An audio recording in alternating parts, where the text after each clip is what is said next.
नमस्कार साथियों, हमारे YouTube चैनल स्टडी रिलेशन में आपका स्वागत है। आज हम बात करेंगे एक जियोग्राफी के टॉपिक पर, भारत की प्रमुख नदियाँ, जो भारत में नदियाँ बहती हैं, उन नदियों का छोटा सा छोटा सवाल, उन नदियों से क्या बनता है। परीक्षा की दृष्टि से MCQ जो क्वेश्चंस होते हैं वो बहुत ही महत्वपूर्ण होते हैं। यदि हम एक टॉपिक से उसके सारे MCQ हल कर दें तो परीक्षा में कोई ना कोई सवाल उसमें से आ ही जाता है। तो आज हम बात करेंगे भारत की जो नदियां हैं, प्रमुख नदियां हैं, और उनके उनके ऊपर जो MCQ क्वेश्चंस बनते हैं वो। तो चलिए देखते हैं कि इनमें से यदि एक भी सवाल परीक्षा में आ जाता है तो 1 मार्क का होता है, और 1 मार्क्स बहुत ही वक्त रखता है। तो पहला सवाल है, भारत की भारत की पवित्र नदी कौन सी है। तो भारत की पवित्र नदी हमेशा गंगा नदी को माना गया है। दूसरा है, गंगा को बांग्लादेश में किस नाम से जाना जाता है। भारत में तो इसको गंगा बोला जाता है, लेकिन गंगा नदी को ये बांग्लादेश जो देश है उसमें किस नाम से जाना जाता है। तो बांग्लादेश में इसको पद्मा नाम से जाना जाता है। एक कलर चेंज कर देते हैं। व्यास नदी का वैदिक कालीन नाम क्या था। जो अभी तो चल रहा है इस काल से नहीं, लेकिन व्यास नदी जो है उसका वैदिक काल जो चल रहा था उस समय उसका नाम क्या था। तो व्यास नदी का वैदिक कालीन नाम विपाशा था। अगला सवाल है, गंगा एवं ब्रह्मपुत्र की संयुक्त जलधारा किस नाम से जाना जाती है। जो गंगा नदी एवं ब्रह्मपुत्र नदी है उनकी जो संयुक्त जलधारा है उसको किस नाम से जाना जाता है। यह सवाल एक बार पूछा हुआ है, तो इसको मेघना नाम से जाना जाता है। भारत की कौन सी नदी सुंदरवन डेल्टा बनाती है। भारत की कौन सी नदी सुंदरवन डेल्टा बनाती है। तो गंगा व ब्रह्मपुत्र जो नदी है वो सुंदरवन डेल्टा का निर्माण करती है। सांगपो नदी किस राज्य से होकर भारत में प्रवेश करती है। जो सांगपो नदी है वो किस राज्य से भारत में प्रवेश करती है। तो ये अरुणाचल प्रदेश जो AP है, अरुणाचल प्रदेश, उससे भारत में प्रवेश करती है। प्रसिद्ध लखनऊ शहर जो उत्तर प्रदेश में स्थित है वो किस नदी पर स्थित है। जो गोमती नदी है, गोमती नदी पर लखनऊ शहर स्थापित किया हुआ है। ऋग्वेद हमारे प्रमुख 4 वेद हैं, ऋग्वेद, यजुर्वेद गद्य एवं पद्य दोनों में है। तो ऋग्वेद में गंगा नदी का कितनी बार उल्लेख किया गया है, कि ऋग्वेद है उसमें गंगा नदी का कितनी बार नाम आया है, कितनी बार उसका उल्लेख किया गया है। तो ऋग नदी जो है ऋग्वेद उसमें 1 बार इसका उल्लेख किया गया है। किस नदी को बिहार का शोक कहा जाता है। बिहार का शोक कोसी नदी को कहा जाता है। कोसी नदी बिहार के शोक के रूप में जानी जाती है। कौन सी नदी बंगाल का शोक कही जाती है। बंगाल का शोक किस नदी को कहा जाता है। बिहार का शोक तो कोसी नदी है, लेकिन बंगाल का शोक है दामोदर नदी। भारत और पाकिस्तान के बीच किस वर्ष में सिंधु जल संधि पर हस्ताक्षर किए गए। तो ये 19 सितंबर 1960 को भारत और पाकिस्तान के बीच सिंधु जल संधि पर हस्ताक्षर किए गए थे।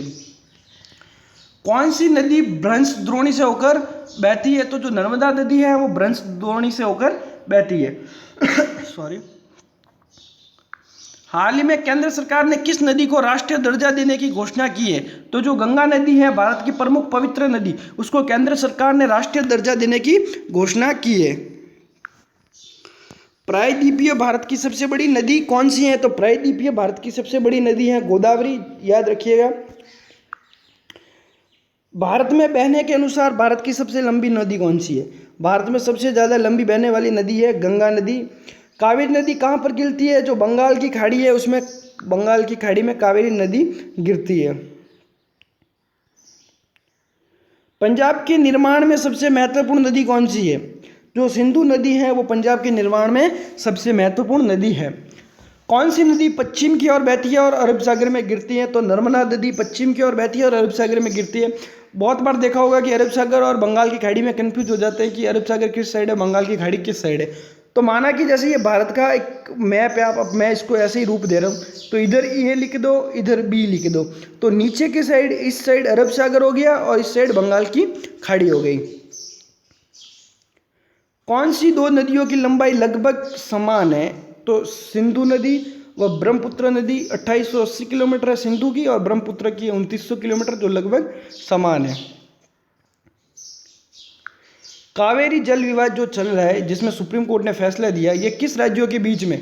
तो कावेरी जल विवाद है ये कर्नाटका और तमिलनाडु के बीच इसका विवाद बना हुआ था। किस नदी को वृहद गंगा के नाम से जाना जाता है। तो जो गोदावरी नदी है उसको वृहद गंगा के नाम से जाना जाता है। कौन सी नदी अपना मार्ग बदलने के लिए प्रसिद्ध है? तो जो कोसी नदी है वो अपना मार्ग बदलने के लिए प्रसिद्ध है।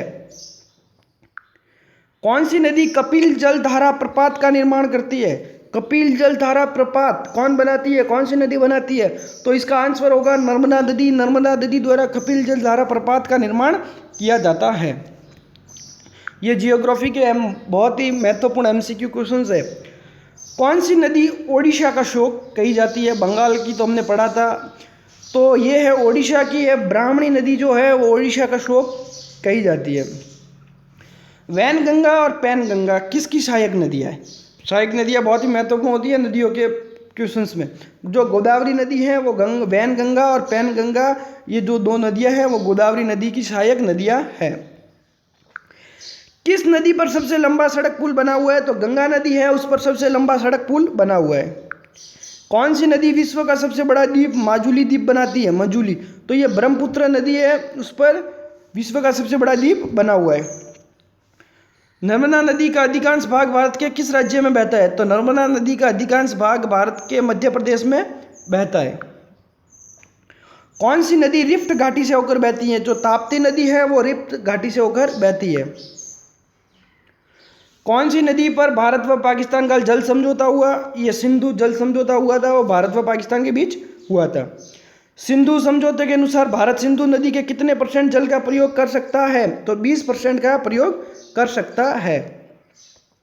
अगला सवाल है, प्रायद्वीपीय नदियों का उत्तर से दक्षिण की ओर क्रम क्या है? उत्तर से दक्षिण की ओर इनका क्रम है महानदी, गोदावरी, कृष्णा, पेन्नार, कावेरी एंड वैगई। कौन सी नदी भारत के केवल जम्मू कश्मीर राज्य से होकर बहती है? एकमात्र कौन सी नदी है जो केवल जम्मू कश्मीर राज्य से बहती है? तो इसका आंसर है सिंधु नदी है, वो केवल जम्मू कश्मीर राज्य में बहती है। पंचगंगा तथा दूध गंगा ये किसके सहायक नदियाँ है? तो ये कृष्णा नदी की सहायक नदी है। दामोदर नदी कहाँ से निकलती है? इसका उद्गम स्थल है तो छोटा नागपुर के पठार से निकलती है। शिप्रा नदी किसकी सहायक नदी है? शिप्रा नदी चंबल जो नदी है उसकी सहायक नदी है शिप्रा। किस नदी के किनारे पर प्रसिद्ध महाकालेश्वर मंदिर है? तो नर्मदा नदी पर प्रसिद्ध महाकालेश्वर मंदिर का निर्माण किया हुआ है। विश्व का सबसे बड़ा डेल्टा किन नदियों द्वारा निर्मित होता है? तो गंगा एवं ब्रह्मपुत्र द्वारा। किस स्थान पर भागीरथी और अलकनंदा मिलकर गंगा का निर्माण करती है? तो यह है देवप्रयाग में। अगला सवाल है, अरावली पर्वत श्रृंखला किस नदी प्रणाली से विभाजित होती है? तो चंबल एवं साबरमती से। लूणी नदी कहाँ पर गिरती है? तो जो कच्छ का रण है गुजरात में, वहाँ जाकर लूणी नदी गिरती है। अगला सवाल है, तिब्बत में मानसरोवर झील के पास कौन कौन सी नदियाँ निकलती है? तो सतलज, सिंधु और ब्रह्मपुत्र। अगला सवाल है, कौन सी मुख्य प्रायद्वीपीय नदियाँ डेल्टा का निर्माण करती है? तो नर्मदा एवं ताप्ती नदी है जो मुख्य प्रायद्वीपीय नदियों का निर्माण डेल्टा का निर्माण करती है। अगला सवाल देखते हैं, कौन सी नदी बांग्लादेश में जमुना के नाम से जानी जाती है? जो ब्रह्मपुत्र नदी है उसको बांग्लादेश में क्या कहा जाता है? जमुना। किस नदी को दूसरी गंगा के नाम से जाना जाता है? तो दूसरी गंगा है कावेरी नदी। पेन्नार की सहायक नदियाँ कौन कौन सी है? पापादनी एवं चित्रावती, ये पेन्नार की सहायक नदियाँ हैं। बनास नदी का उद्गम स्थल कौन सा है? जो खमनोर की पहाड़ियाँ बनास नदी का उद्गम स्थल है। अगला सवाल है, राजस्थान के किस जिले में जवाई बांध स्थित है? तो पाली में जवाई बांध स्थित है। तो ये थे बहुत ही मुख्य सवाल, इंपॉर्टेंट क्वेश्चंस, एमसीक्यू क्वेश्चन जो परीक्षा की दृष्टि से महत्वपूर्ण थे। तो इन सवालों में से परीक्षा में 1-2 सवाल पूछे जाते हैं जो मेरिट में बहुत वक्त रखते हैं। हम कुछ जो आधे सवाल बचे हैं वो अगले वीडियो में लेके आएंगे। तो भारत के ये प्रमुख नदियों के जो सवाल थे इनको आप ध्यान से पढ़िएगा। हमारे चैनल स्टडी रिलेशन को आप सब्सक्राइब कीजिए, शेयर कीजिए, लाइक कीजिए, जिससे हमारा विश्वास बढ़े और हम आपके लिए रोज़ रोज़ नए वीडियो लेके आ सके। धन्यवाद।